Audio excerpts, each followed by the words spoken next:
बारूद सां खेॾंदे त तबाह थी वेंदे पुट। चवे सैफुल्लाह बिरोही ओस्ता मोहम्मद बलोचिस्तान वारो, छो जो बारूद खां वधीक ख़तरनाक आहियूं असां बिरोही। ॿुधड़े बारूद टाइम वठंदो आहे फाटण में, मगर असांखे टच कंदे त टुकड़ा टुकड़ा थी वेंदे, टुकड़ा टुकड़ा।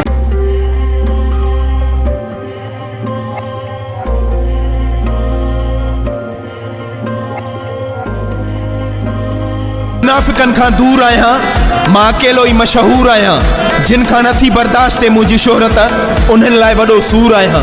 चवे सैफुल्लाह बिरोही ओस्ता मोहम्मद बलोचिस्तान वारो, भले खे भलो बुरे खे बुरो मुंहं ते चवंदो आहियां। इन लाइ कड़वो ज़रूर आहियां, इन लाइ कड़वो ज़रूर आहियां।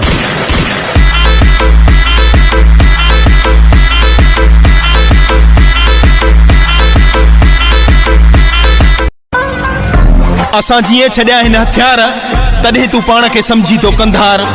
असां आहियूं सब्र में, तॾहिं तो मस्ती करी तर में। भलो थी त मुड़ी वञ, छो जो तूं असांजी न सही सघंदे सट। जे लॻी वई असांजा हथ त सॼी ज़िंदगी वसाईंदे खट, त सॼी ज़िंदगी वसाईंदे खट।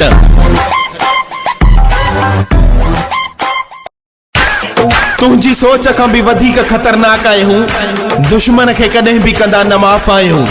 चवे किंग जावेद भंड ऐं तुफेल जूणे जो, हला थी दिल में बुग़्ज़ रखण वारा। तूं छा बिगाड़ींदे असांजो ॿियनि जे टुकरनि ते पलण वारा। जॾहिं पंहिंजे घरां खाए त पोइ मुक़ाबलो कजां, पोइ मुक़ाबलो कजां।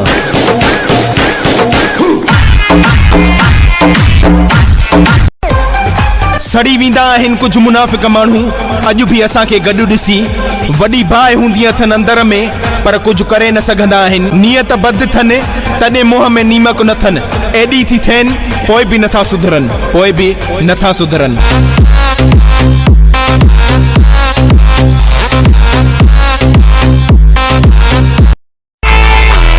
तूं चवंदो आहे मुंहिंजे इलाइक़े में हुकूमत मुंहिंजी हलंदी आहे, इहा भुल थी।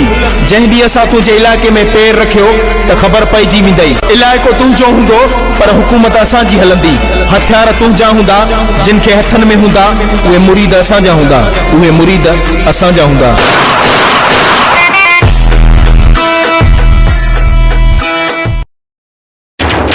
असांजूं हरकतूं ॾिसी ख़राब न समझो। अगर सची में ख़राब हुजऊं हा त तहां जणनि जा पीउ हुजऊं हा। चवे हालार चांडियो सऊदी अरब जिद्दा वारो, अॼुकल्ह जा माण्हू ॿियनि खे जल्दी में ख़राब ऐं पाण खे खीर जा धोतल समझंदा आहिनि, पर उहे जंहिंखे ख़राब समझंदा आहिनि उहे पाण उन खां वधीक ख़राब हूंदा आहिनि, उहे पाण उन खां वधीक ख़राब हूंदा आहिनि।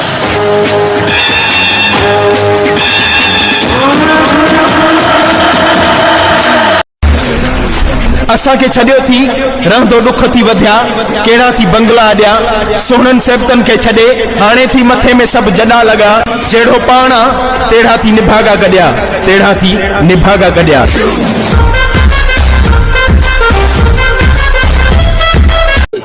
सुठो थी त असां खां परे थी घुमंदो कर। जेतिरो परे थींदे ओतिरो फ़ाइदे में वेंदे। मूंखे ख़बर आहे तुंहिंजी केतिरी इज़त आहे सरी कोहिस्तान में।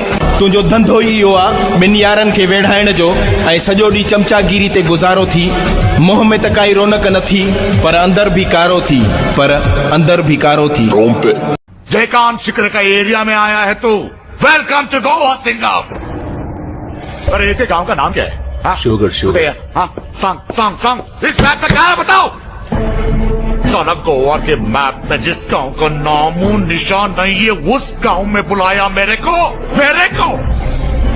इसलिए अब मैं तेरे को यहाँ बुलाया जहाँ मिनिस्टर लोग मेरे पीछे और पुलिस लोग मेरे जेब में रहते हैं, जहाँ म्यूजिक सिस्टम बजता है और मेरा सिस्टम बजाता है। भित न आहियूं जो केराए हलियो वेंदे, असां पहाड़ आहियूं केराइण में तुंहिंजा नसुल ख़त्म थी वेंदा। रब खे मञ न कर खेचल असां सां। अगर उन्ही रूप में आयासीं त असांखे ॾिसण सां ई तव्हांजा हाव फाटी पवंदा, तव्हांजा हाव फाटी पवंदा।